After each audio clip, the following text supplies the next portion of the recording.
Lu ngerasa capek nggak sih? Kerja pagi pulang malam, gaji dipotong tiap bulan buat iuran BPJS. Tapi pas lu atau keluarga lu sakit dan butuh banget perawatan, tiba-tiba dibilang kamar penuh. Padahal, kalau lu geser dikit ke loket pembayaran umum atau asuransi swasta, itu kamar yang tadi dibilang penuh, mendadak kosong. Rasanya kayak lu udah bayar makan di restoran tiap bulan, tapi pas lu lapar dan mau makan, lu disuruh nunggu di parkiran karena meja penuh. Sakit kan? Banyak yang bilang ini cuman oknum. Banyak yang bilang ini cuman kebetulan, tapi nalar kita harus jalan. Kalau kejadiannya berulang dan terjadi di mana-mana dari Sabang sampai Merauke, ini bukan kebetulan. Ini sistem yang bekerja. Hari ini kita bakal bongkar trik halus. Ingat halus banget yang dipakai rumah sakit buat nolak rakyat kecil secara legal, dan kenapa di mata manajemen RS, nyawa lu itu kadang cuma dihitung sebagai beban di laporan keuangan.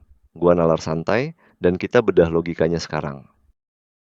Oke, kita bicara fakta lapangan dulu. Lu pasti sering dengar cerita, atau mungkin ngalamin sendiri. Datang ke IGD, bawa kartu BPJS, berharap dapat pertolongan. Tapi bukannya langsung ditangani, lu malah dihadapkan sama birokrasi yang muter-muter. Maaf pak, kalau nggak ada rujukan Vaskes 1, kami nggak bisa tangani. Maaf bu, dokter spesialisnya lagi cuti. Atau yang paling klasik, mohon maaf kamar rawat inap kelas 3 penuh.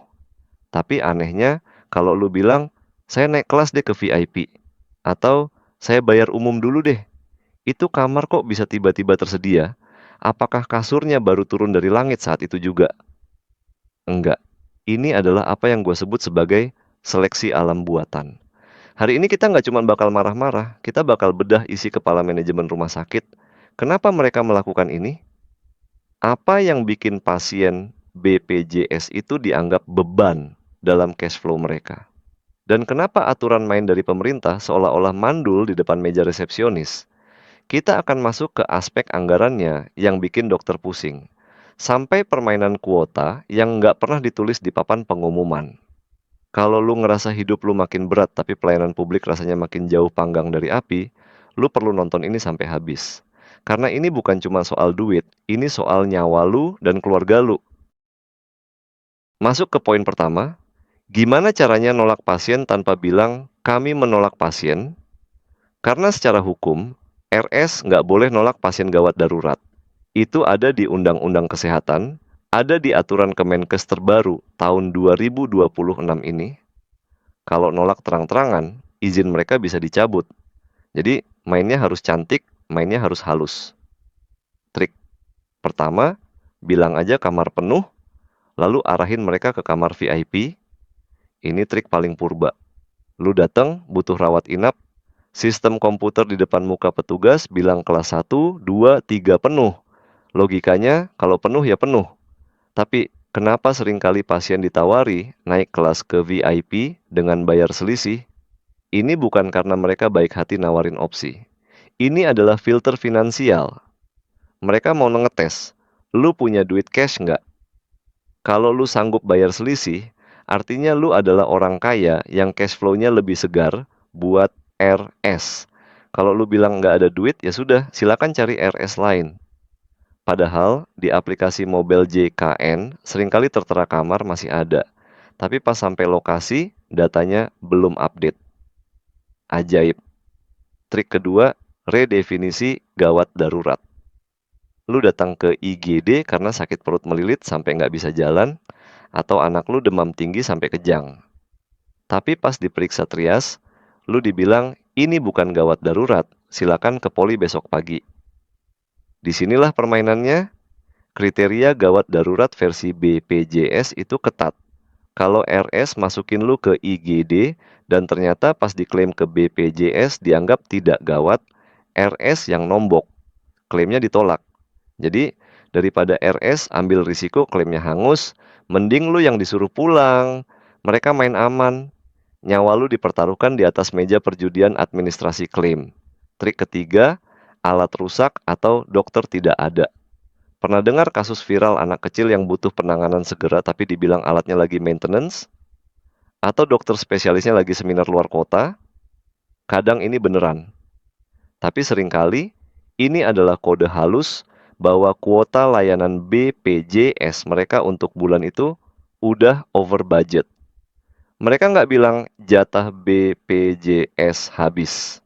Itu ilegal. Mereka bilang alat rusak.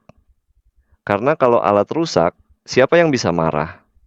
Itu di luar kendali kita, kan? Padahal mungkin alatnya baik-baik aja, cuma colokannya aja yang dicabut buat pasien BPJS. Ini bikin nyesek. Kita bayar pajak, kita bayar iuran, tapi diperlakukan kayak pengemis yang minta gratisan. Padahal BPJS itu asuransi gotong royong, bukan sedekah. Sekarang kita bedah isi kepalanya. Kenapa RS tega melakukan ini? Apakah semua direktur RS itu jahat? Enggak juga. Banyak dari mereka cuma pebisnis yang lagi bertahan hidup di tengah sistem yang, sorry to say, agak kacau. Kita harus paham satu istilah keramat. Indonesia case-based groups. Ya, sederhananya gini. Kalau lu sakit tipes, BPJS itu bayar ke RS dengan sistem paket. Misalnya, paket sakit tipes harganya 2 juta rupiah. Mau lu dirawat 3 hari, mau 5 hari, mau lu dikasih obat generik atau obat paten, BPJS cuma bayar 2 juta rupiah. Titik. Nah, di sini konflik batinnya mulai. Kalau RS bisa nyembuhin lu dalam 2 hari pakai obat murah, RS untung, sisa duit paketnya masuk kantong RS. Tapi kalau lu parah, butuh dirawat 7 hari, butuh obat mahal, biaya realnya jadi 4 juta rupiah. BPJS tetap cuma bayar 2 juta rupiah. Rumah sakit rugi 2 juta rupiah. Jadi, di mata manajemen keuangan rumah sakit, pasien BPJS itu kayak judi. Pasien yang penyakitnya ringan dan cepat sembuh adalah sumber cuan. Pasien yang penyakitnya kronis, komplikasi, butuh ICU lama, itu adalah potensi kerugian. Maka muncullah strategi bertahan hidup tadi.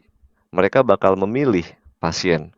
Kalau kuota kerugian bulan ini udah merah, mereka bakal ngerem pasien-pasien berat. Maaf Pak, kamar penuh. Atau dengan istilah lain, jatah rugi kami bulan ini udah habis, tolong jangan bikin kami bangkrut. Ditambah lagi masalah cash flow macet, lu bayar iuran BPJS dipotong gaji tiap bulan on time. Tapi BPJS bayar ke rumah sakit belum tentu on time. Ada rumah sakit yang klaimnya nunggak berbulan-bulan. Bayangin, RS harus beli obat, bayar gaji perawat, bayar listrik, tapi duit dari BPJS baru cair 3 bulan lagi.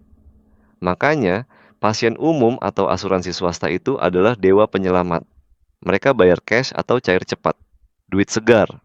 Sementara pasien BPJS udah bayarnya di paket murah, cairnya lama, prosedurnya ribet. Wajar kalau secara naluri bisnis, rumah sakit swasta lebih prioritasin yang duitnya cair cepat. Tapi wajar bukan berarti benar. Karena RS itu bukan toko kelontong. RS punya fungsi sosial. Ada sumpah profesi di situ. Kalau profit jadi satu-satunya panglima, ya hancur moralitas medis kita. Ini bukan cuma soal angkanya, tapi cara uang itu dialirkan. Kalau sistemnya memaksa RS buat curang demi bertahan hidup, berarti ada yang salah sama sistem pembayarannya. Lalu di mana peran negara? Kemenkes udah bikin aturan. Surat edaran tahun 2026 ini tegas banget melarang penolakan. Menkes kita juga sering ngomong di TV, laporin kalau ada yang nolak. Tapi realita di lapangan, aturan itu kayak macan ompong. Kenapa? Karena pengawasannya lemah. Siapa yang mau ngawasin ribuan rumah sakit 24 jam? Pasien yang lagi sakit parah boro-boro, mau lapor ke Dinkes atau bikin thread di X, mereka sibuk nyari napas buat bertahan hidup. Dan ada satu lagi fakta pahit yang jarang dibahas.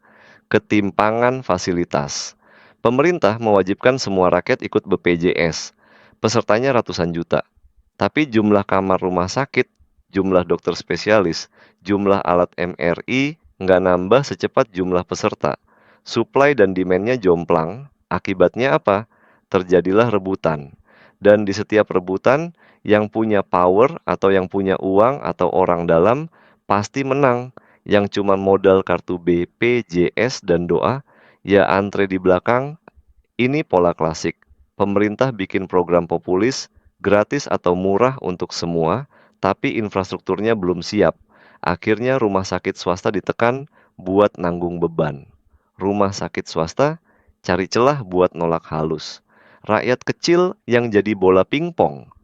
Bahayanya nyata, bukan cuma soal duit tapi soal nyawa. Ada kasus pasien gagal ginjal yang harus cuci darah rutin, ditolak rumah sakit karena dianggap bikin rugi. Akhirnya kondisinya drop dan nyawanya nggak ketolong. Siapa yang tanggung jawab? Rumah sakit bilang sudah sesuai prosedur, sementara BPJS bilang kami sudah bayar sesuai aturan. Dan pemerintah bilang kami sudah bikin regulasi, semua cuci tangan. Yang kotor cuma tanah kuburan rakyat kecil. Ini membuka peluang bagi pemain titipan juga. Rumah sakit tertentu yang dekat dengan penguasa mungkin dapat pencairan klaim lebih cepat. Sementara rumah sakit kecil yang jujur malah megap-megap kehabisan cash flow. Ujung-ujungnya, pelayanan kesehatan jadi komoditas bisnis murni. Sila kelima, keadilan sosial, cuman jadi pajangan di dinding IGD.